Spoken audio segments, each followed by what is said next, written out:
Welcome to Home and Away, a Tottenham Hotspur podcast hosted by myself, Graeme Spice, and Glen Cowie, where we talk about all things Tottenham Hotspur from both a match attending and and an international supporter's view. Glen, are you good? I'm good, mate. I'm good. It's going to sound strange to you Northern Hemisphere folk, but we're second day of spring, so seeing an improvement in the weather. So yeah, I'm good, mate.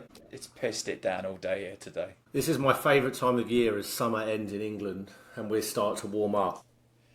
Well, I just feel grateful that we had a summer this year. Yeah. You seem to have had a good one.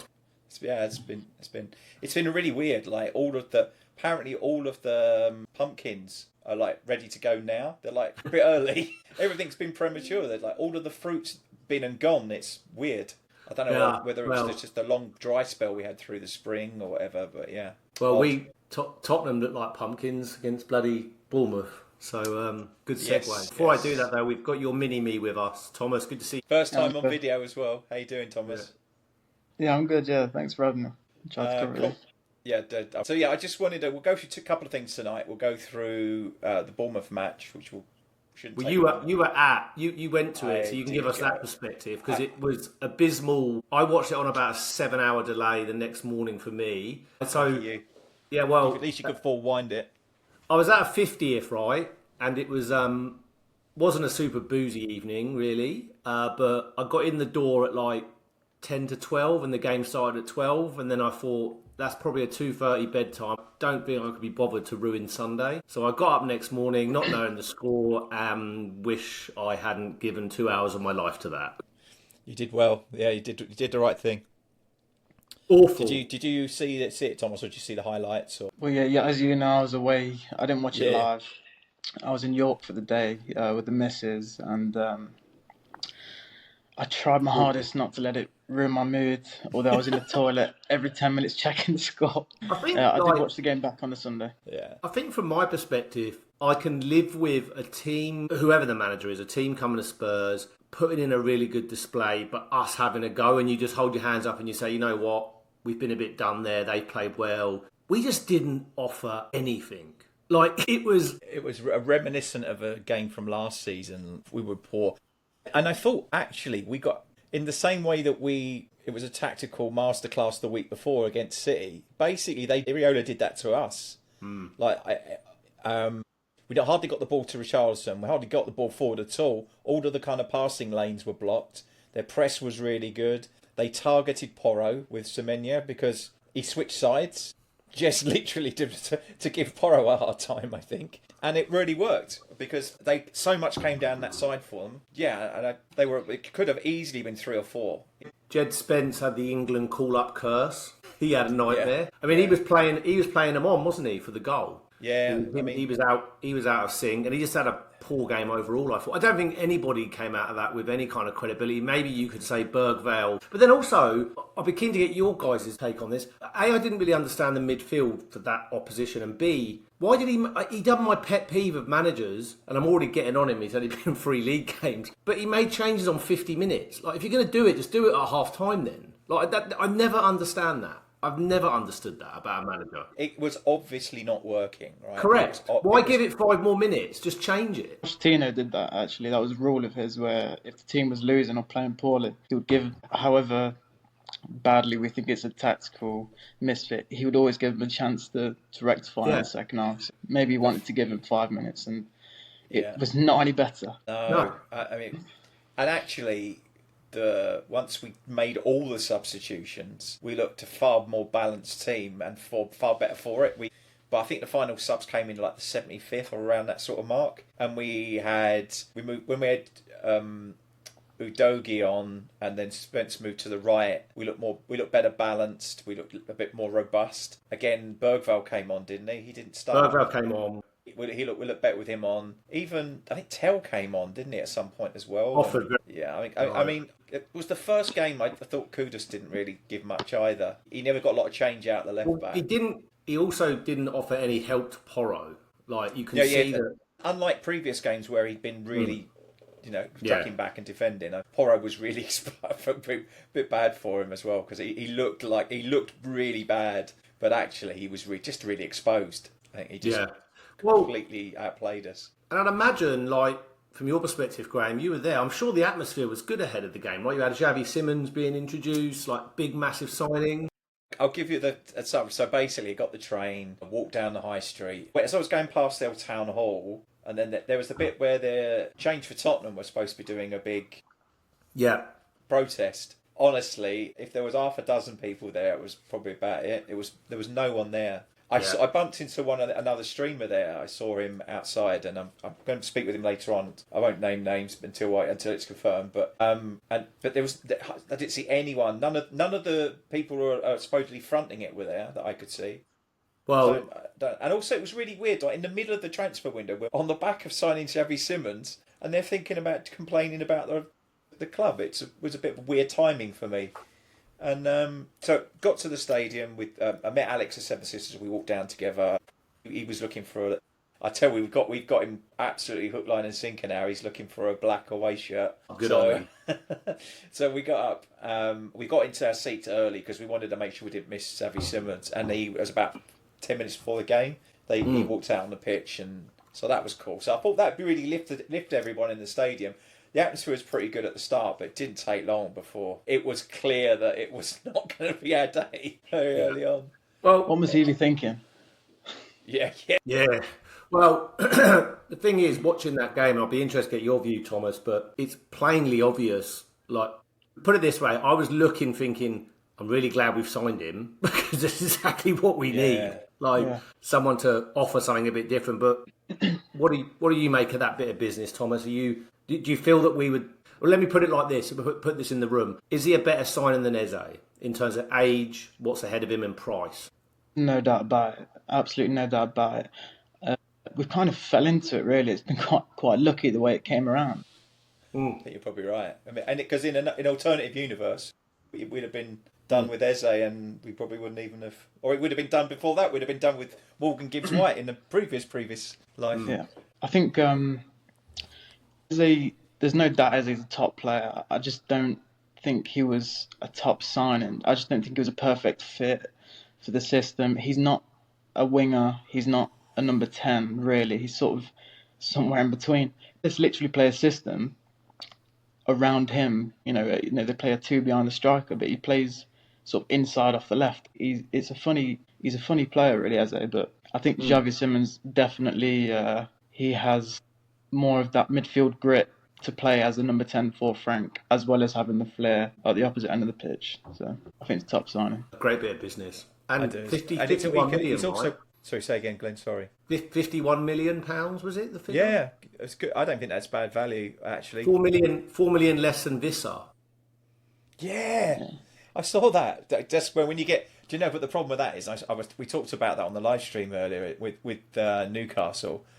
When you're Newcastle and you've just sold Isak for 125 million, like you've literally got cash falling out your pockets. When you go to talk to someone about a transfer, they're going to have your trousers down, aren't they? And they know you're desperate because you've lost your main striker. You need another striker.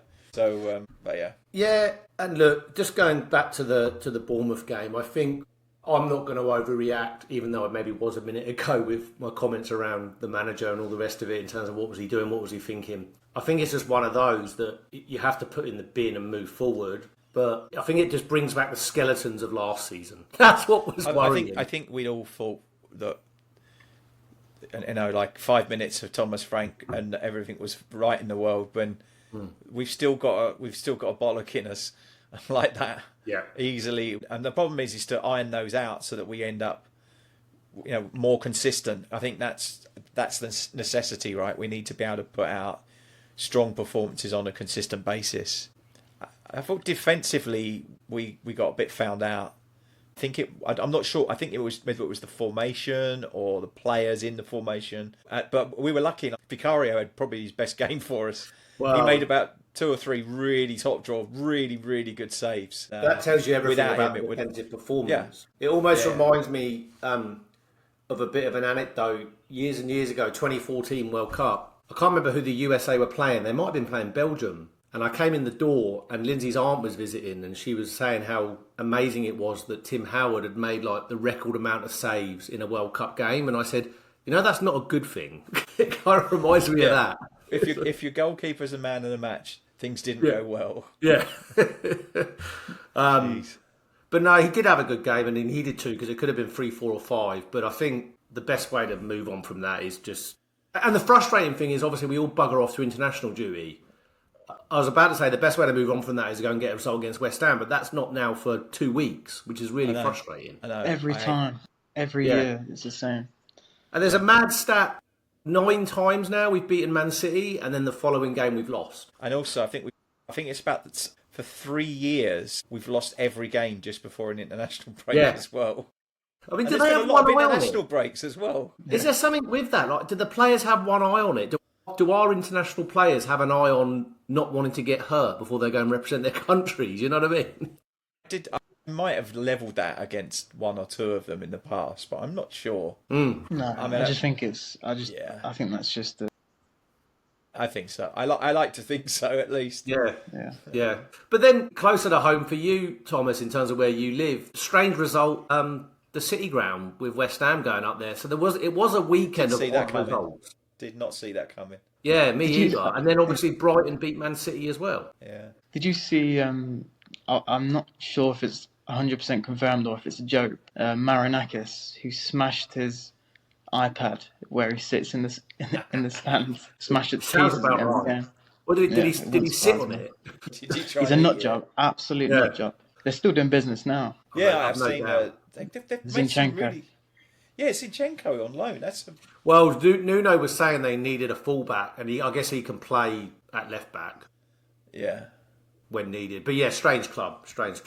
But I don't think Nuno talking of transfers, I think I've actually got almost like an 11, but with options here for each business. I won't read them all, but one thing that's really encouraging to me is if you look now at our attacking options, Kudus, Odobert, Kulusevski, Simmons, Bergvall, Maddison, I know he's injured, Johnson, Tell, and then obviously Kulu, Mwani, am I saying that correctly? Richarlison and Solanke. So that's a hell of a refresh, I would say, from last season. So I'm fairly happy with the business we've done. And I think that at least this season we've brought... I would argue that we spent a lot of money on Tell, but he's not the finished product. We bought Odobert for quite a lot of money, not finished product. This time we bought players who are already performing at a high level. Actually great. So and even Bergvall's come good, but you could argue that we bought potential rather than the finished article in those players. Johnson again on the left on Saturday. It can't be a thing for me. So I'm glad we've got Simmons in there who can pop out there if we need him. Because Johnson, he can't beat a man to save his life.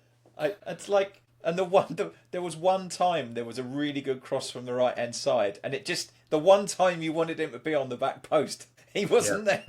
Yeah. I didn't understand the lineup, but I'm really disappointed with Frank. He's obviously just played the same team that did so well at City. But what do we know about Frank? Yeah. What do we know about Frank? He adjusts things. He tinkers his team. I would expect better from Frank to think that the same team that would beat City playing counter-attacking football with Johnson on Johnson on the left, Papsar as a 10, and then 2 destroyers behind him would not play the same way against Burnley at home. I'm a bit disappointed with Frank, but hopefully he's learned his lesson with that one. We didn't have a single shot on goal at all in the first half. 70th minute until we got. I think we ended up with 5, didn't we, by the end of the match at home? Well, against but Bournemouth. That 5 is generous because I think 3 of them were just pea rollers. Yeah, they weren't exactly bothering the keeper. No, it was poor. But anyway, moving on. Moving on, as far as obviously as far as the other bit of business, we've got Polinia in. We've got the Takai, the centre back, who's we still yet to see in a Spurs shirt. Yet to see him. Obviously, we talked about Simmons, but I think for every player that we sign, we have to include comments around signing Romero down to a long-term deal. Like that's a good bit of business. So I would give, I don't know what you guys would do, but I'd probably give out of 10, I'd probably say it's 7 to 10 out of 10 for me in terms of what we needed. You could argue we could have done with a winger, like an out-and-out winger, like a Savinho, like we kept being linked to. But I think we've brought in what we needed to, knowing that we've got Kulusevski coming back sooner than Maddison. But yeah, and then on Brian Hill and Solomon gone, so that was important. But what would you score it at? Sold as well, of course. Yeah, Graham, you give it a score out of 10. I think I'm gonna. I bet I've got to be careful that I don't contradict what I said on the live stream. I think I said 7 out of 10. Same. I feel like strong signings. I still feel that there may be another 6, maybe more of a ball playing 6, more than Palhinha. So we've got options. I think he looks at Archie Gray to do that role, though. Yeah, but I think there's a bit of. I think when he played well in pre-season, he looked better as an 8, a bit more marauding with the ball, as opposed to. I think we need someone who's a bit more, someone who can win the ball, but then also play a cutting pass. What we really need is the destructive capabilities of Palhinha, but with the passing of Romero. We need the combination of the two, really. Well, we went to. I like Palhinha. I should do a fact check on that. Actually, he said I didn't rate Palhinha. I really do. He's a top player, but he's a. We've gone to one extreme with him. He's an elite ball winner. He screens your defence. He wins every header, every tackle, every 50-50. It's just in games against games. City away, perfect. Burnley at home, I don't want to see him in a team, and that's not anything against him. But Frank has to know when to use him. It's like you said, right? Even though we lost, we had like 61% of the ball. So when you've got a lot more of the ball, you need the players who can create something, like put a decent pass, and he's really not that. With too many short and backwards and sideways passes around him. He's Scott Parker 2.0. Yeah, really? But without the kind of weird little swivel thing that he used to do. Well, and the as my wife used to refer to Scott Parker as looking like a World War II like RAF pilot. He always just looked so shirt tucked in, hair done. Always looked so well turned out. Yeah. First player I had in the back of a shirt for me, Scott Parker. Oh, yeah. I think though, like I think we were talking about Palhinha and his passing range, but yeah. So against Man City, where we've got a lot less of the ball, and you need someone who's going to be distracted off when we haven't got the ball. He's much more effective, right? I think I'll call it. I think Palhinha. If you look at for example, I think he'd be used heavily in Champions League. I think he'd be like perfect for a really tricky Champions League away game, for example. PSG away, yeah, prime example, right? and potentially at home as well, depending on who we're playing. But I couldn't agree more with Thomas. Like a Bournemouth at home type game, had Xavi Simons been available and we'd signed him earlier, he would have obviously been in the team, and that could have been had Sarr in the middle, maybe. Correct. So you just don't need the destroyers in a game like that, and it was almost like we became so predictable. Like this is how we've set up. There was no cutting edge. We looked very blunt. So yeah. And it was clear that they had a really high press. They pressed really well, and yet we still persisted with dicking about the back with it. We got ourselves into trouble again. It's like it reminded me so much of last season. I wondered if I'd banged my head, and I've actually fell asleep in the stadium last season, and I was still there. It reminded me of some of the poor games from last year, and I hope we never see anything like that again. Well, bringing it back around the transfer business, that game, seeing Romero as an auxiliary forward. You know what I mean? Very glad we've signed a striker. I know very little about this Muani. Like French international, he's 26, so like it's not like he's a kid. No. It's just a loan, isn't it? It's no. Yeah, with no obligation, no option at the moment. Apparently, I read that, whether it's true or not, I read that they wanted us to have an option, or they wanted us to take him on a permanent basis, I think, really, but clearly we didn't want to spend the cash down now. And actually we didn't want to have any commitment on him. Someone said it slyly earlier, and I wonder, because you know who's probably available next summer, don't you? In terms of a forward player. Yeah, Harry Kane. Look, I don't think it's a wild suggestion, right? He wants to break the record. He loves Tottenham. I don't think he's ever vocalised he wouldn't play for another Premier League club, but it would seem a player like him would not play for another Premier League club. So he tried to go to City. Yeah, true. Well, how old would he be next summer? 32? 33. 33. So maybe. And we do. Oh, and of course we have an obligation, right? We have a buyback. We do, because Levy has said it. I mean, I've seen an interview with him when he talks about it. So actually, it's not a bad shout. It's not a bad suggestion. But is the problem that it isn't the problem whether he wants to play for Tottenham? It's whether he would want to be involved in any business with Levy again. Yeah, there's bridges have been burnt. I think on that one, there would have to be some recovery. New management.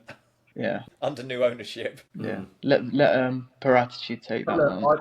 Yeah. I'd love to see it because I'd be more behind him to break the Premier League record if it was for us than if it was somewhere Yeah. else.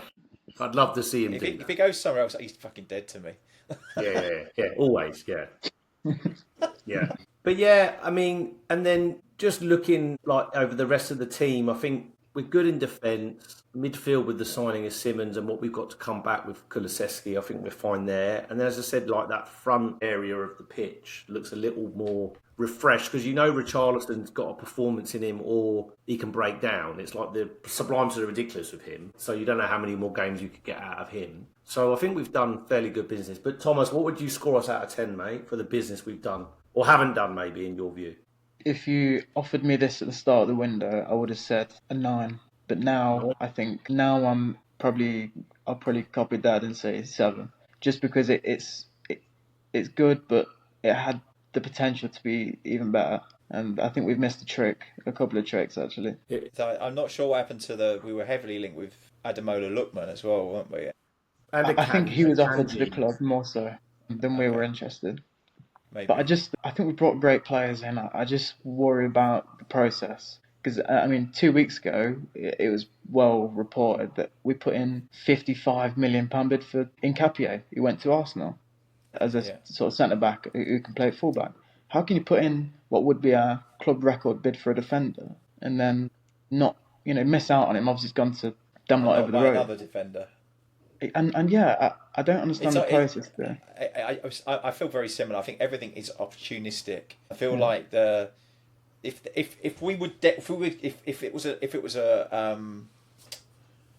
it was a focus area for us, if it's an area we felt that we had to strengthen, you'd think they'd have found a way to fulfil that. But at one point in the summer, we were offering 70 million for some centre back.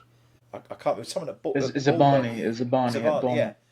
But like 70 million for a centre back and at the time we hadn't signed anyone else apart from Kudus, I think. So there was gaping holes in the squad elsewhere, and we were going to double down on a player who wouldn't be a first choice in the team. It just seemed a bit odd. Do you think that do you think we started the transfer window with Langer in the seat, and then later in the window that maybe Paratici took over? But I don't know about that, maybe. But one thing I will say is I think it became a reactive window off the back of the injury to Maddison. Like, it became panicked. Like, as soon as you lose a player, regardless of what we all think about him, like, he is that creative option in the team. So as soon as you take him out of contention, the thing it changes things.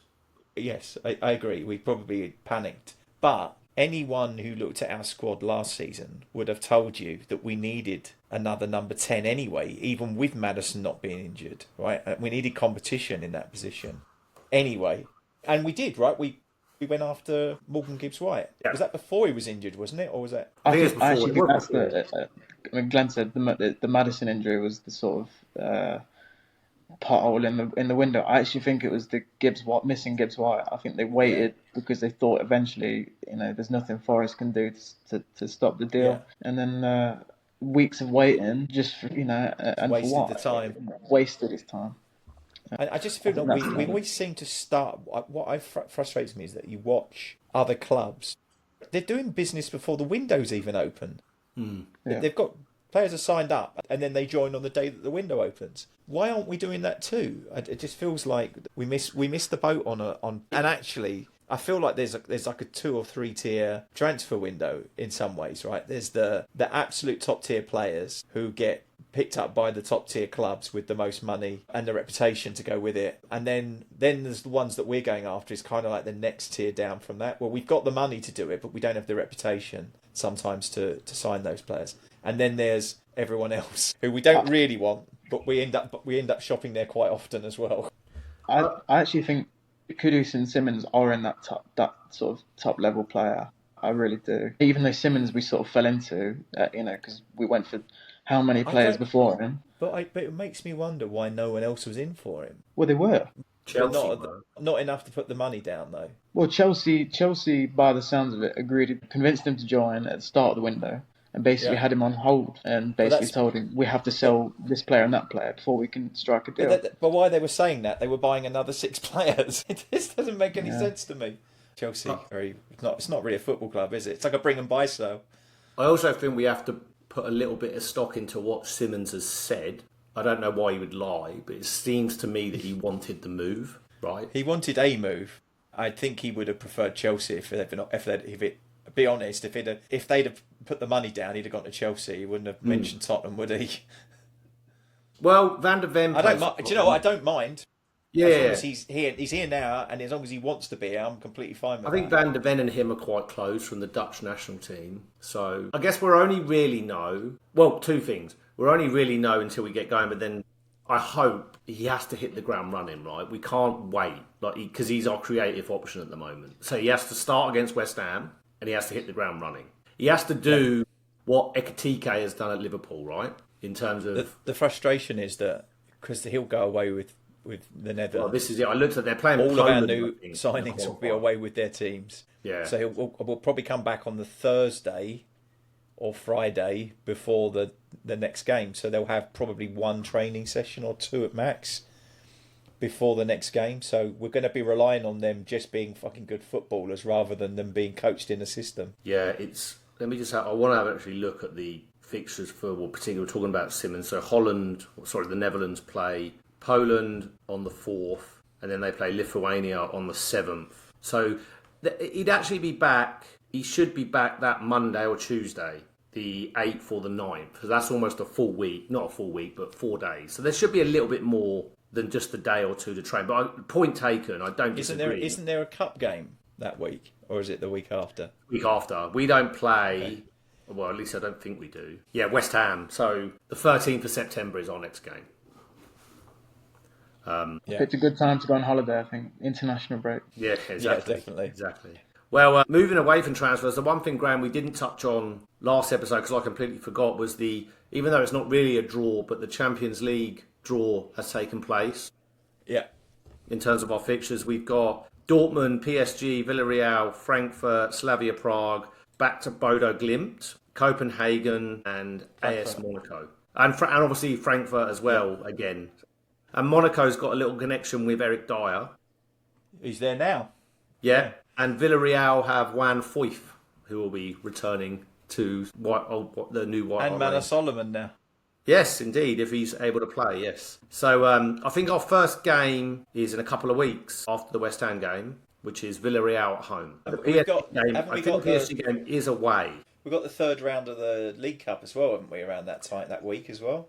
So we've got Villarreal on the 16th of September. They've got Brighton away in the league, and then we've got Doncaster Rovers the 24th of September.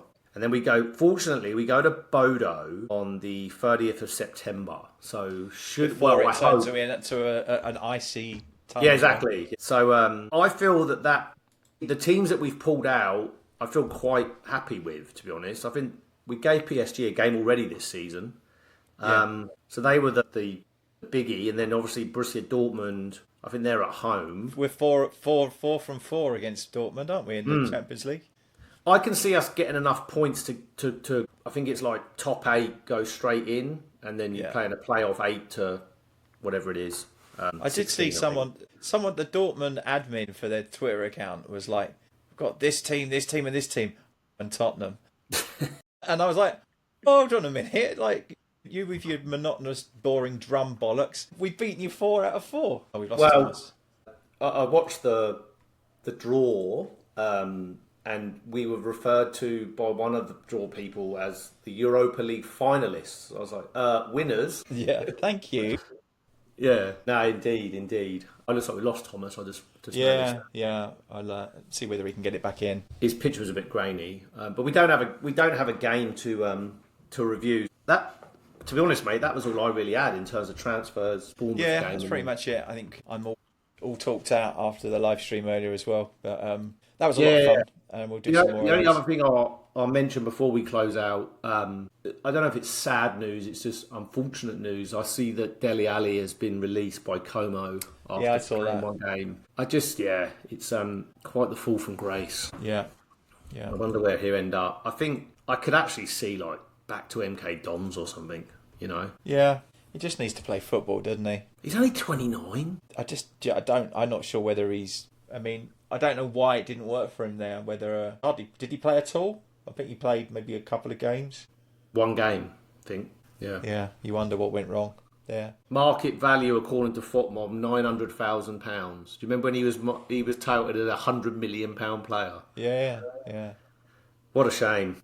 It is awful. Yeah, but no, I had nothing else other to no game to preview. Of course, we've got international weekend, which is really annoying. Yeah, because I feel that we've got that wrong to right, and then it'll be West Ham. Interestingly, no team other than Liverpool have a 100% record. So all teams, we're still fourth. Like all teams have dropped points. So yeah, there's a lot of that going on.